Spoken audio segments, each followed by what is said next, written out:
কোন কারণে ডাকবে? এ অযোগ্য পিতে 16 ডিসেম্বরের চেয়ারে বসে আছেন, আর মেয়ে ক্লাস 10-এ পড়ে নাচছে 16 ডিসেম্বরে, বাপে দেখছে মেয়ে কেমন নাচে। এই বাপও যদি শিক্ষিত হয় তাহলে মূর্খ মানুষকে। শুনুন সম্মানিত দিনী ভাই বোন, ওই যে মেয়ে মাথায় কাপড় দিয়ে নেই, জবাব আমি দিব। শিষ্টাচার আমি শিখাবো, বাপ আপনি শিষ্টাচার আপনি শিখাবেন। ওর মাথায় নাই কাপড় নেই কেন? এটা কোন শিষ্টাচার? আমি কেন শিখাবো তাকে? জন্ম দিয়েছেন আপনি, শিখায়েন আপনি। 3 শ্রেণীর মানুষ জান্নাতে যাবে না, তার মধ্যে আপনি আছেন। 3 শ্রেণীর মানুষ জান্নাতে যাবে না, তার মধ্যে আপনি আছেন। 3 শ্রেণীর মানুষ জান্নাতে যাবে না, তার মধ্যে আপনি আছেন। আমি অনুবাদক, মুহাম্মদ সাল্লাল্লাহু আলাইহি সাল্লাম বলেন, সালাসাতুন লা তাদখুলুনাল জান্নাতা আবাদা। 3 শ্রেণীর মানুষ কখনো জান্নাতে যাবে না। 1, মধুবিনুল খামর, যারা নিয়মিত বিড়ি তামাক জর্দা সিগারেট গুল নেশাদার দ্রব্য খায় পান করে। 2, আর রাজরাতু মিনান নিসায়ে, পুরুষের বেশধারী নারী, যারা পুরুষের জুতা স্যান্ডেল পরে, যারা পুরুষের শার্ট প্যান্ট পরে, যারা পুরুষের পোশাক পরে, তারা জাহান্নামে যাবে। 3, দায়ুস আপনি। দায়ুস কে? আল্লাযী ইউকিরু ফি আহলিল খাবাসা, যে তার বাড়িতে বেহায়ার সুযোগ দিয়েছে, সেই হলো দায়ুস। বোকা মেয়ে, তুমি ক্লাস 10-এ পড়ো, তোমার লজ্জা হয় না কেন? এদিকে শোনো, কথা বলছো কেন?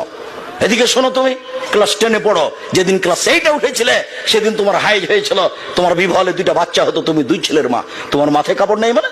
বাপ বেটিকে লজ্জা বেঁচে খেয়েছ? জাতির ক্ষতি করে জান্নাত কেনার চেষ্টা করো না বাপ বেটি। শোনো, তোমাকে বলছি, তোমার বাপকে বলছি, আমার উপরে রাগ করলে কিছু আসে যায় না। আমি কথা বলিনি, আমি অনুবাদক মাত্র। মুহাম্মদ সাল্লাল্লাহু আলাইহি সাল্লাম আজ থেকে 1450 বছর পূর্বে তোমার বাপের কথা বলে গেছে। আমার বলার কি আছে এখানে? আমার রাগ করার কি আছে তোমার উপরে? মুহাম্মদ সাল্লাল্লাহু আলাইহি সাল্লাম যখন কথা বলতেন, যা খাতাবা, যখন তিনি বক্তব্য দিতেন, আমরা তাই না হু, তার 2 চোখ লাল হয়ে যেত, অস্তাদা গালাহু, তার রাগ বেশি হয়ে যেত, ওয়ালা সাউতুহু, তার কণ্ঠ উঁচু হয়ে যেত, কান মন জোরে যায়, যেন তিনি সৈন্যদলকে ধমক দেখাচ্ছেন। কণ্ঠস্বরে তিনি বক্তব্য করেননি। আমি আব্দুর রাজ্জাক বিন ইউসুফ 20 বছর থেকে বলে আসছে, কণ্ঠস্বরে বক্তব্য জায়েজ নাই। কোন মায়ের বেটা একটু বলে না কেন যে চলবে? এই বোকা মেয়ে, তোমাকে বলছি, তোমাকে অপমান করতে আসিনি আমি, তোমার বাপকে আমি অপমান করতে আসিনি, তোমার জাতিকে আমি অপমান করতে আসিনি। আমি তোমাকে মূল্যায়ন করি। তুমি বলো এটা কোন আদর্শ? তোমার মাথায় কাপড় নেই কেন? কাপুরুষের মেয়ে তুমি। তোমার বাপ বিবাহ করে ভুল করেছে, তোমার বাপকে রাসূল সাল্লাল্লাহু আলাইহি ওয়াসাল্লাম বিবাহ করতে নাকচ করেছে। রাসূল সাল্লাল্লাহু আলাইহি ওয়াসাল্লাম বলেছেন কন্ট্রোল ক্ষমতা না থাকলে বিবাহ করতে হবে না। রাসূল সাল্লাল্লাহু আলাইহি ওয়াসাল্লাম বলেছেন কন্ট্রোল ক্ষমতা না থাকলে বিবাহ করতে হবে না।